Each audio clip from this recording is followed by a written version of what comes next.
Hello, California Easy Bowlers. We have Thursday night league. I'm here with Nikolai.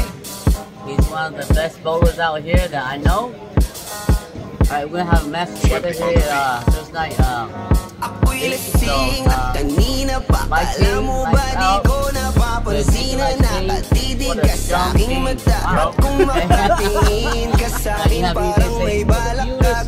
Wow. I look forward to the match, and nothing but the best.